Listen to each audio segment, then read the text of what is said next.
I spent the second half of my 20s over 100 kg. Now, I'm lucky, I'm tall, I hide my fat quite well, so I never had a massive beer belly. But the problem for me, and the problem for a lot of you guys, I expect, was how I felt. I felt weak, I felt soft, I had no energy, no confidence, but worst of all, I had no drive. To do literally anything, it felt like I had to put 150% effort into it. Everything felt hard. And as a result, at the end of every day and at the end of every week, I found myself in this binge restrict cycle where I was just so mentally exhausted, mentally drained by just trying to keep my head above water that I felt the need to overindulge and binge at the weekends. And that kept me trapped. For 5 years, my weight went in the wrong direction. And with it, my mental health went down. Eventually, I hit rock bottom at the age of 30, and I've spent the last 7 years turning things around. Now, I lived comfortably under 15% body fat 365 days a year, and more importantly, I've helped hundreds of other guys to be able to do the same. I'm not talking about giving guys extreme workout programs or crash diets.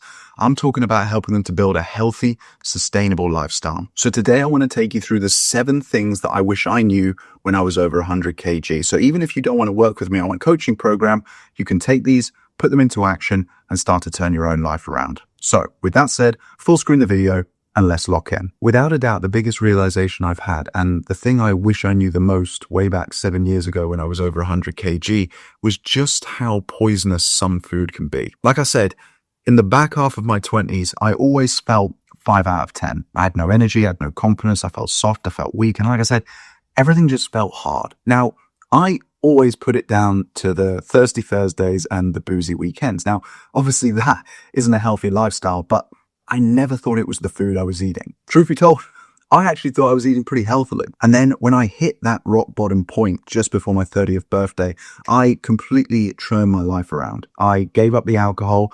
I started eating super clean every single day. I was training like a demon. I was doing 12,000 steps. I was meticulous with my sleep routine, and it worked. Now, funnily enough, this is not what I get my clients to do these days because that approach isn't very sustainable, but it helped me to shift 21 kg, which for you guys in America is just over 50 pounds in just 4 months. And I remember about 3 months into that, I felt 9 out of 10, sometimes even 10 out of 10, whether that was my physical health or more importantly to me at that time, my mental health. I was stronger, I was sharper, I was leaner, I was more confident, I had more energy. Then, one fateful Saturday, after a particularly tough week of training and work, I cracked. I completely fell off the horse. I remember vividly ordering a particularly dirty Uber Eats. It was a bacon double cheeseburger with some really salty fries, a side of fried chicken, and a full fat Coke. And for the 30 minutes it took to arrive, I sat there at the edge of my bed salivating. But at the same time, this nagging voice in the back of my head felt guilty. But the damage was done. It was ordered. I certainly wasn't throwing it out, and I couldn't wait. Anyway, I devoured that food in probably about 4 minutes. But what was so fascinating was that the 2 days afterwards, I had what I can only describe as a horrendous hangover, except this time I hadn't drunk a drop of alcohol. And in that moment, I realized just how poisonous some food can be. The thing is, the reason I'd never felt like that before is because I'd never eaten clean enough for long enough to realize that. And I think that's something that a lot of guys struggle with these days. The fast food, the junk food, the processed stuff is a click away. It's a tap away on your phone. And I get it. After a long day, after a challenging week, all you want to do is collapse on the sofa, tap a few buttons, and order your favorite food to your house. You can't be bothered to cook. You can't be bothered to track your calories. You can't be bothered to eat clean. You want something that is going to comfort you. I get it. I'm only human too. But the reality is, processed food isn't even food because it's manufactured, not produced. It has very little nutritional value, but it still adds a lot of calories to your total because it's full of sugar and trans fats. It's also very hyperpalatable and it activates the hedonic pathways in your brain, making it addictive. It's the perfect storm because not only does it not fill you up, but it also fires up your hunger hormone called ghrelin, which makes you constantly want more of it. This food has been engineered to be addictive. Here's the thing. The fix is simpler than you might realize, because if you cut this stuff out for 14 days and go cold turkey, you will be amazed at the transformation you experience. Not only will all of your bloating and inflammation in your gut go away, not only will your mental health improve because of the link between your gut and your brain through the vagus nerve, and the fact that 95% of your serotonin, which is your feel-good, healthy, happy hormone, is produced in your gut, so your mental health is going to improve. But the biggest benefit, because it's the most permanent one, is your taste buds will reset. Now, when you go back to that ultra-processed food, to that junk food, to that crap, to that naughty treat that you used to enjoy, you ain't going to enjoy it anymore. It isn't going to taste the same. You'll have 2 bites of it and be like, what the heck am I doing? The biggest realization for me, and the number one thing I wish I knew back when I was over 100 kg, was just how much this food was holding me back. I realized then and there that it wasn't just a case of calories in and calories out, and if it fits your macros, it was about the quality of the food that I was eating. Because as soon as you start eating well, and by well, I mean single ingredient, nutrient dense, whole foods, prioritizing lean proteins from lean meats, fish and eggs, and fiber from fruit and vegetables, you realize just how transformative it is for you, not just physically, but mentally too. You'll have more energy, more drive, more willpower, and that is so important because it gets you up and it gets you moving. And the key to losing that fat is not necessarily just about eating less. It's about moving more. It's about living a more active lifestyle. Now, when you're eating all of this junk and crap, that feels incredibly difficult to sustain. You might get bursts of motivation here or there, but then you just crash. One of the easiest ways to sustain it is to clean up your diet. When you do that, you will want to do the hard things. You will want to move more. And when you move more, that's more calories burned. And it means that you double down on your deficit. So that was number 1. Number 2 was actually probably equally as powerful for me, and I think it will be for you guys too. And that is that not only do you not have to do cardio, but it will probably you up if you do it. I was like everybody else in my 20s. I thought the secret to fat loss was starving myself and doing cardio every single day. I thought that was the only way, that I needed to be out of breath and panting and sweating from every single orifice in my body. But that is a complete crock of... In fact, chasing sweat is a trap. Now, can cardio help you burn fat? Of course. But is it necessary? Absolutely not. Outside of your diet, outside of cleaning out like we just spoke about, the key to sustainable fat loss is a high step count and regular resistance training, because running actually only burns about 5 to 10% more calories than walking does, but it knackers your joints and it spikes your hunger hormones. And above all, it's hard, isn't it, mate? I mean, don't get me wrong. The odd run here or there to clear your head, I'm all for it. But thinking you have to do it every single day, nah. I've helped hundreds of guys at this stage, thousands if you just count the ones watching my YouTube video without doing my coaching program, lose anything from 20 to 75 pounds without running a single mile. Right now, I am personally coaching 32 guys at the time of recording this video, and not one of them has running in their training program. And think about it this way. If you weigh 200 pounds and you walk 10,000 steps a day for a year, not only will you have walked the equivalent of 66 marathons. Yes, I'll repeat that, 66 marathons, but you will have burned 146,000 calories, which adds up to, wait for it, 41 pounds of fat. Walking is sustainable, it's joint friendly, and most important of all, it helps you burn fat sustainably without destroying your body. And the best part is it only takes the average guy 8 minutes to do 1,000 steps. So let's do the maths. 8 times 10 equals 80. That means you can do 10,000 steps in less than an hour and a half each day. Now, when you factor in the fact that most guys are going to do about 2,000 steps a day just existing, whether that's walking around the house, commuting to work, doing the grocery shopping, playing with their kids, whatever it might be, that means you only have to consciously and actively try to get 8,000 steps in. That's an hour's walk in the morning to wake you up and get some sunlight, or an hour at the end of the day to de-stress and help you sleep better. And better yet, you can multitask while you're walking, whether it's listening to an audiobook, a podcast, a new playlist, phoning a friend, phoning your mum, or doing what a lot of my clients have done in the last couple of years and switching all of their Zoom video meetings to audio calls. Remember the old-fashioned audio calls that we all used to do? And here's the crazy thing. When you do that, you will find that your performance at work actually increases. The best example I have got of this is when I worked with the leader of a city council here in the UK. She had 8 direct reports and basically spent 7 a.m. to 7 p.m. on Zoom 5, sometimes even 6 days a week. So when she first jumped on my coaching program, she said to me, it's going to be impossible for me to do 10,000 steps a day. I said to her, okay, let's figure this out. Let's reverse engineer it.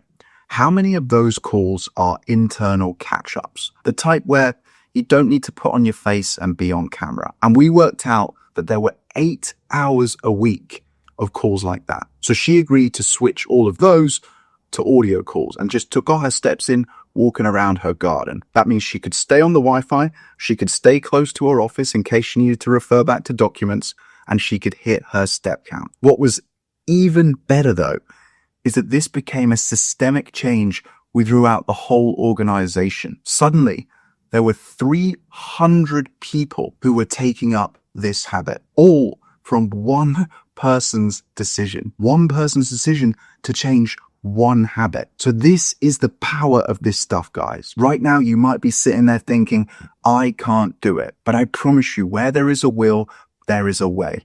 If you put some focus into this, I can absolutely guarantee you every single one of you watching this can hit 10,000 steps in a day. So what I want you to do after this video is load up the Health app on your phone and look at the average number of steps that you've been doing for the last month.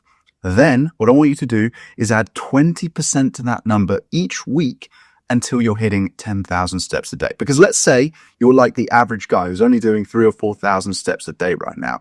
If I was to say, okay, John, tomorrow I need you to do 10,000 steps, that's going to be a little bit overwhelming for you. That's more than double. In fact, it's triple, right? That's crazy. But if I was to say, all I want you to do is 20% more, well, let's say you're doing 4,000 steps a day. That's only an extra 800 steps in a day. That ain't that much. That's doable. So if we aim for this slow but steady step change over time, within a month or two, you're going to be averaging 10,000 steps a day. And as a result of that, you're going to be losing 1 or 2 pounds of fat a week. So that was the second most important lesson that I wish I knew back when I was over 100 kg. Number 3 is just how important sleep is when it comes to fat loss. So this all stemmed from the fact that I read a very famous book, which I'm sure a lot of you guys have, if not read, at least heard of, which was called Why We Sleep. I'll put it on the screen here, by a guy called Matthew Walker. As far as I'm aware, he is the world-renowned sleep expert. And I'll be honest, when I read this book, I got pretty angry that I hadn't been prioritizing my sleep. Truth be told, I felt like an absolute melon. But then I started prioritizing it and the fat basically melted off of me. The thing is, you and I both know that sleep is important, right? So why don't we prioritize it? Well, I think it's 2 things.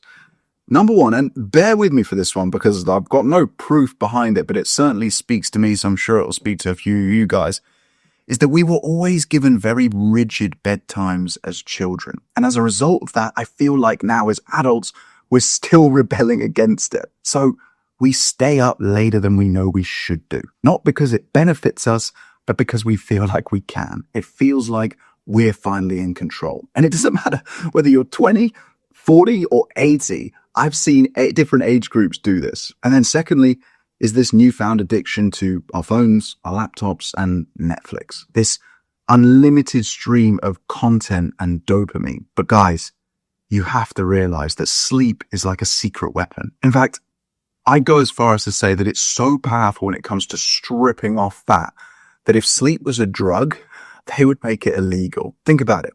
Better sleep gives you more energy, strength, focus, clarity, and most important of all is drive. You know how it feels.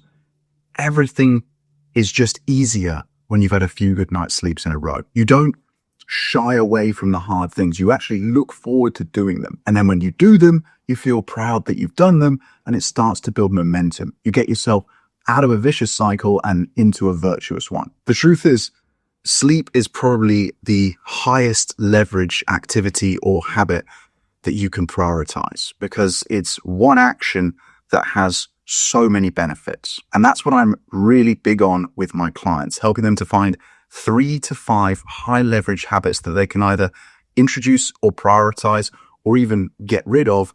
They're going to give them more benefits. Because if we can do that, it makes the whole experience a heck of a lot easier, and it makes the results even more transformative. When you miss a few good night's sleeps, your hunger hormones spike, your cravings and your hormones go through the roof. You have less energy, less drive, less willpower, less motivation. As a result of all of that, you move less, you eat worse, and your fat loss stalls. Now, if you're not convinced by what I'm saying, feel free to go ahead and read Why We Sleep by Matthew Walker, because trust me, it will scare the crap out of you. But if you are convinced or you just want the shortcut, then listen up, because I'm going to tell you how to actually improve your sleep. So to do that, we need to think about 3 things: the quantity of the sleep that you're getting, the quality of your sleep, and the regularity of your sleep. Now, a lot of focus is put on that first one. Everyone has heard the age-old advice: you need to sleep 7 to 9 hours. But let's be real.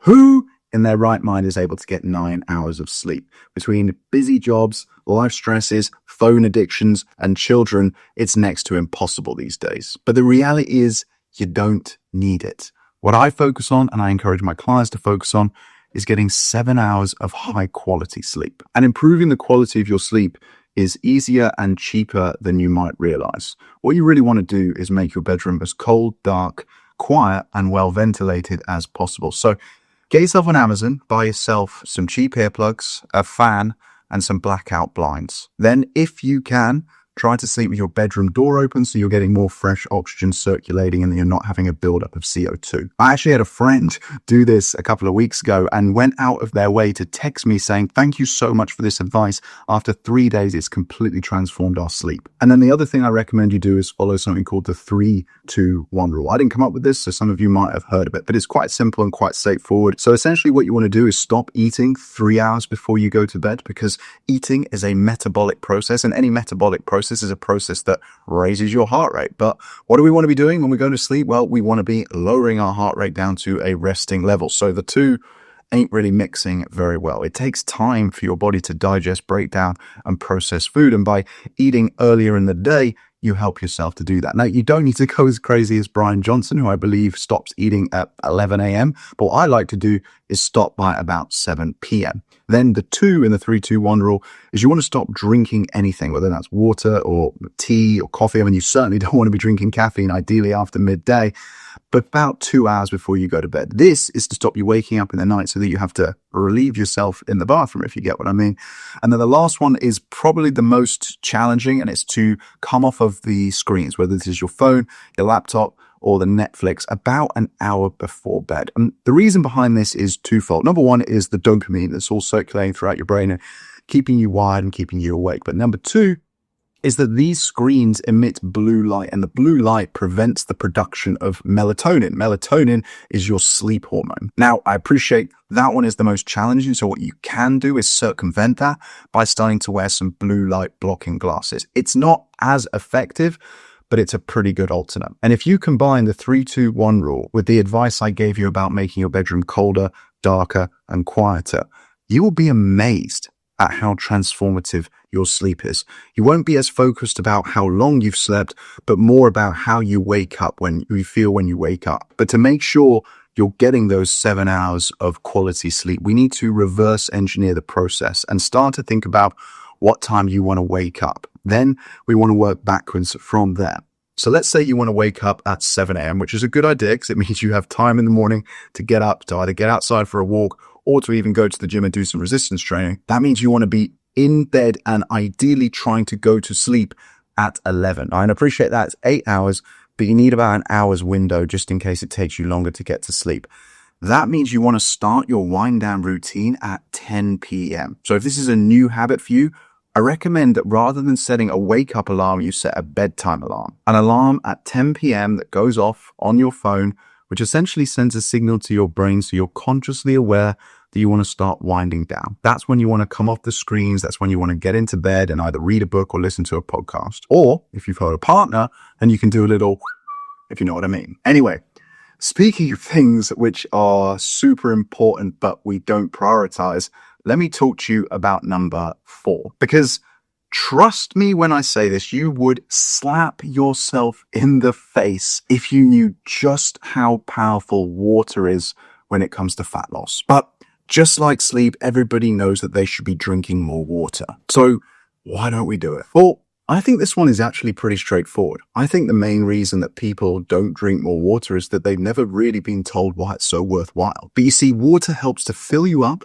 stabilize your hunger hormones, keep your energy levels stable, and keep your mind nice and sharp. 4 big benefits from one very simple and completely free action. Think about it like this. The calories that you eat are the petrol that you put in your car to get it going. But the water you drink is like the oil you put in the car to stop it breaking down. Drinking water is like a backup generator. It keeps you moving and it keeps you working well. Now, I can say with a high degree of certainty that the vast majority of you watching this are chronically dehydrated. And that's a massive problem because dehydration affects your energy levels, your mental clarity, and even your ability to stick to your diet. But what most people don't realize is just how sensitive our brains are to this. It only takes you to be 1 to 2% dehydrated for your brain to start switching off and shutting down non-essential processes. And what that looks like in real life is you start to feel lethargic. Suddenly, the idea of lying on your sofa during an 8-hour Netflix binge becomes very appealing. But guess what happens when you do Netflix binges?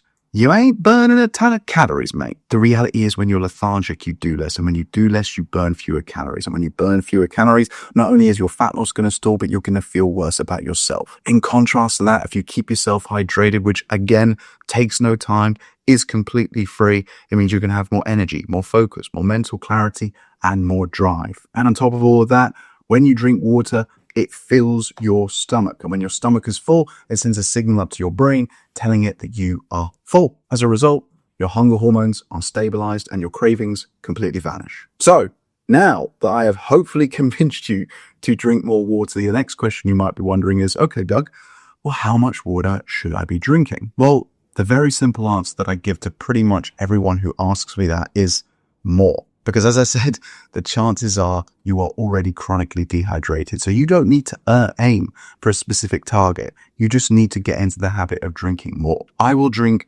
3 liters of water by 9 a.m. every single day. And I'm not saying that to flex.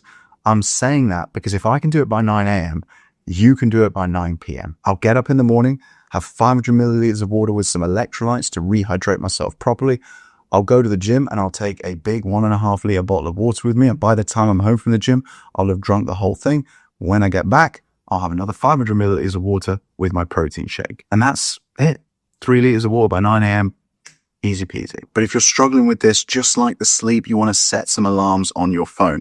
Leave some post-it notes around. Make sure there is always a bottle of water in your eye line. Get into the habit of drinking a glass of water before each meal and replace the juices and the sodas with water or 0-calorie versions or even squashes. And the best test of this is to just look at your pee. If it's yellow, that's your cue to go and chug some water. And then switching from the physical world to the psychological one, the 5th thing I wish I realized back when I was over 100 kg was that I was looking at all of this through the wrong lens. Because the reality is you can't be good for 5 days and then bad for 2. Because 5 good days might outnumber 2 in mathematically.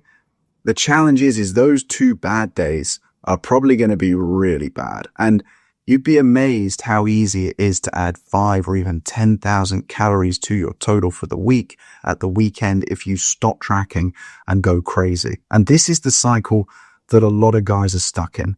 This restrict, binge cycle. A pizza, a burger washed down with 5 or 6 beers, for example, is easily going to take you up to 5,000 calories. Plus, it's going to make it so much harder for you to stick to your calories the next week because of what we spoke about in point number 1. That food is hedonic. It's addictive. It makes you want more of it.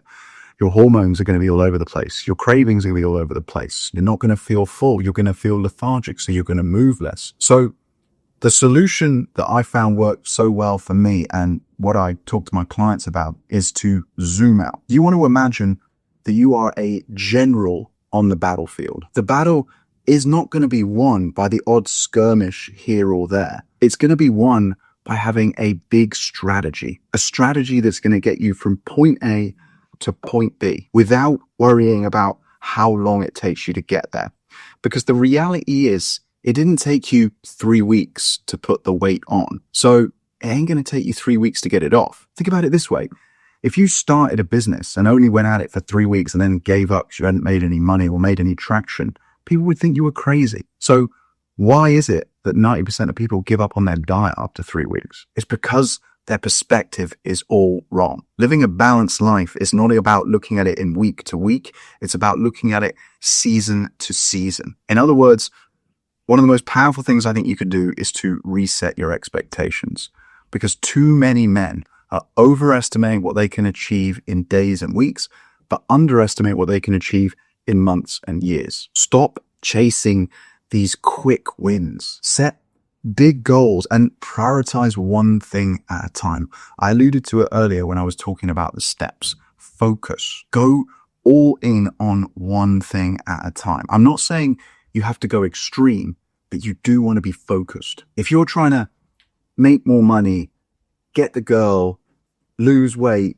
get stronger, book 5 holidays, and have a social life with your friends, nothing's going to happen. You ain't going to get anywhere. And you know, I heard a fantastic quote about this the other day, which really clicked for me, and maybe it will do for you. It's from a YouTube channel called The School of Hard Knocks, which I'm sure a lot of you guys have heard of. And that is that billionaires think in decades and boys think in days. And you might be wondering, okay, yeah, but what the heck's that got to do with my fitness? Well, it's because how you do anything is how you do everything. If you're thinking in decades, you can afford to have a whole bad year and not be dissuaded, because you realize that 1 bad year and 9 good years is still a heck of a lot of progress. I'm not saying it's going to take you 10 years to lose the fat and get in shape, but it ain't going to take you 10 minutes or 10 days. And depending how much you weigh, it might take you longer than 10 weeks. So if you zoom out and reset your expectations and reset your perspective, you have a much better chance of achieving your big goals. Because at the end of the day,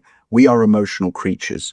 But to achieve big things, one of the biggest characteristics that super successful, rich, in shape athletes, whatever type of people you want to do, is that they are not getting bogged down in the weeds. They are not making decisions based on emotion. They are making decisions based on logic, based on data. If you're making decisions based on emotions, the chances are you are expending so many mental calories, overthinking and worrying about when you're going to get there, without even realizing that when you do achieve that goal, your brain's just going to go, what's next? There are no endpoints, just checkpoints. So it is far less about the speed that you get to your goal and far more about the direction that you're in and the trajectory that you're on. And then number 6, and closely linked to this one, talking about data, one of the things that I never realized was just how much my weight would fluctuate day to day. You see, I used to make the classic mistake which every other guy does, and that is that I weigh myself on a Sunday night or a Monday morning. But think about it. That's the worst time of the week to weigh yourself. Also, having just one data point is a terrible idea, because there are 20, maybe even 30 factors that can influence your weight at any given point.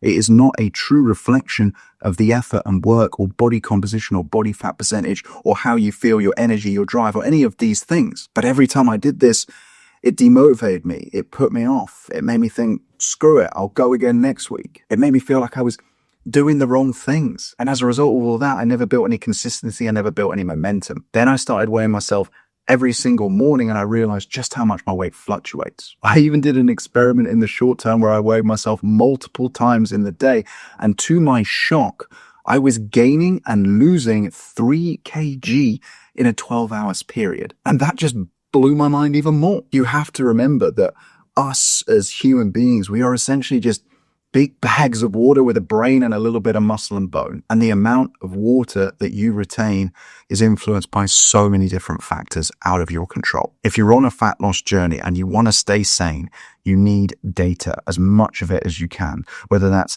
weighing yourself every single day, whether that's tracking your calories and your macros, whether that's tracking your sleep or your steps or your lifts in the gym.